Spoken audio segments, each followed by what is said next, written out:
We watched This Place Rules. Oh, yeah. Yeah.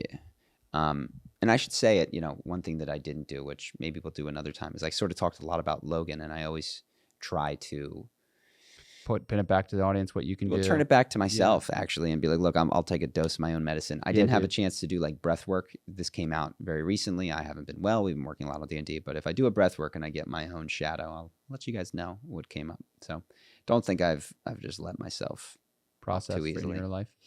But anyway, This Place Rules. It's Andrew Callahan. He does these interviews. He gets out of people's way when he goes to these events and just lets them kind of expose themselves. He did several protests and marches leading up to the January 6th riots and sort of chronicles that and the fomenting frustration. But I actually thought, I don't know, it didn't captivate me as much as there was like two pieces of it. The one was he spoke to a guy early on in the documentary that was a sort of a QAnoner. Democrats or pedophiles that are having secret pedophile parties to do all this kind of stuff. He's got some amount of clout in that community. And he's angry. And he's not going to let that shit happen. And if you think he's not going to fight back, he's going to kill you with his gun. You think there's not going to be like revolution, so he's going to do this. And then one of the last scenes is he sits with this guy. He hands him same guy, hands him a photo of himself being checked into prison and says, "Is this you?" Indicted and arrested and put into jail for many years for assaulting children. And he makes, yeah, that's me, but doesn't count. And you go, oh my God, like stated well by the guy. I think what happened is that this guy is trying to make sense of out of his destroyed and ruined life, experiences the world, his subjective world, as having pedophiles in it. Can't find the pedophile. Can't find him. Where is he? I smell something. And found him. And like but it's not him, not the guy who went to jail for it. And that was just like, man, this is projection. Like, and it's a very tricky thing. Like, is it coming from inside of you or is it coming from the outside? Is a very foundational question in these circumstances. And in his case, think that it's probably more from the inside, but I also recognize why that defense mechanism would be so sturdy and so in the face of just like, this doesn't make any fucking sense. Like, this doesn't add up. Like, even like you're smarter than this, except where you can't afford to be because your self-image would be destroyed. And I think we mentioned the shadow. I didn't get to say this, is that part of what it does is it keeps you from the horrible experience of cognitive dissonance when you realize that you are not the type of person that is socially or personally acceptable. Because let's say, for instance, that you are, I don't know, just take an example, like you're a Republican and you're this, you grew up in a Christian town and you're gay. Like, if you got to put your own desires into your unconscious without realizing it. But then you're kind of obsessed with fucking dudes. It's kind of like an obsession that you have. And it's a really bad thing. You know that because you grew up in a really religious community. So now you got to crusade against it while you're going to Cabo to do your stuff. And like, the more that you resist it, the more that you have to outwardly shut it down in the world because it just gets louder and louder in your own experience. I think this guy is a great example of that because in the interview, he says a term that's a prison term for a pedophilia guy. And now that just clicked with me as you were saying that, which is like, there is no room to be the pedophile person in a prison. Yeah. From what I understand, and I know prison life. Yeah. Is the worst thing you can be is a pedophile. You don't know prison life. No, it's a joke. That's a complete joke. I've never been to prison. I've never been. I didn't know if you were talking as him. I got you. No, is the worst thing from movies. The worst thing you can do is be convicted on a pedophilia charge and go to jail because it's awful. Yeah. Abuse, rape, they'll kill you. Mm-hmm. And so what is the safest thing to do is to say everyone else is. And certainly not me. Certainly not you.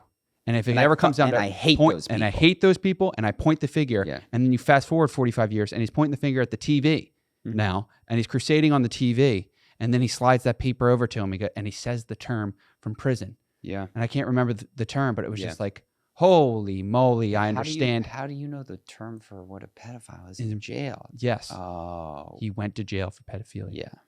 And then the other interesting thing that struck me was And well, this is important. He didn't go to jail for pedophilia. He went to didn't? jail for acting on it, and there's a big difference. Like pedophilia is having the desire. Oh, sorry. Yeah. Just a language thing, but yeah, Yeah, he was convicted. he did it. Convicted. Yeah, or was convicted of it. Moving over, in the same documentary, there was a family of father, mother, daughter, son who got a bunch of airtime because it was interesting to watch because the mother and father were very vocal about their political stance, and they were QAnon believers, and he was showing Andrew where he gets his information. And the child, the boy, who's about 10 years old, was reiterating everything his dad had said. And it was, wow, it's just like kids are sponges for the environment they grow up in was the one thing that struck me, which is he's saying all these words where he doesn't really know the meaning of, and saying that's the reason why Hillary Clinton is taking people on their plates to go on, to islands and take care of kids. And she's actually burning and eating their blood. And that's the reason why we can't have these. It's just, you're like, holy moly macaroni. It's like a smart 7-year-old. Smart 7-year-old. And then later in the documentary, if you want to take this part, because I thought you summarized it, this is our second podcast, in the other way, which was like they're sitting all at the dinner table. And he says, how do you like, now that your dad, after the January 6th riots, his dad had kind of disowned the community, the QAnon community. He said, how do you feel now to the kid? And the kid goes, well, I just feel really bad because my dad wasted all that time out there by himself picketing in the front yard. Yeah, talking on the phone. And talking on the phone. Yeah, this was sad. So that kid, my read of this is kids do not give a damn about QAnon. They don't give a damn about politics. No. If they do, it's because they have correctly intuited that in order to get closer or align with their family, that will do it for them. Yeah. And so when you see these kids with these climate causes or these LGBTQ causes or these QAnon causes, it's just, I think the appropriate emotion is sadness for not being able to be interested in kid things and feel aligned with their parents. And parents can say, no, he just loves it. It's like, I'm suspicious. I don't have kids, and maybe I'll change my mind one day, but I'm deeply suspicious of that.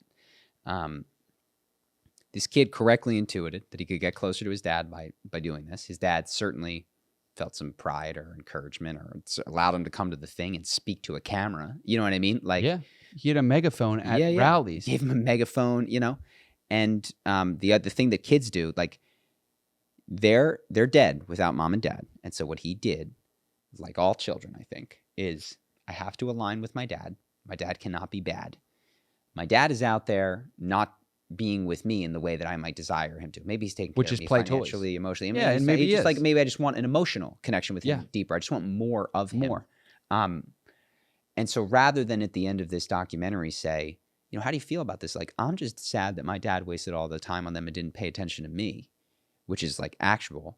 He had to start the formation of these projecting structures and say, I'm sorry that my dad had to spend all that time because he can't meet his needs directly with his dad. He can't, like, his dad, and this doesn't mean that he's an awful parent. I think this is very easy to do. Yeah. Because I didn't see the dad speak in the thing, and I think this is quite easy to do. Didn't communicate to his son that, like, hey man, if you need me, you can come get me on your terms. We can go fucking do your thing. We don't have to do my thing, and you don't have to say that you're just sad for, like, my time being wasted. You can be sad that your time with me was wasted, that I wasn't there with you. Yeah. And this level of heightened empathy for a parent at that age is, I think, indicative of codependency. And like that guy, like me, is going to grow up and reminded me of you. Hyper fucking concerned about the states of other people without realizing that he connects that to getting his own need met. And they will all have different flavors and things. I'm not saying this kid is going to do the same stuff at all that I've done, or but it is fundamentally without judgment.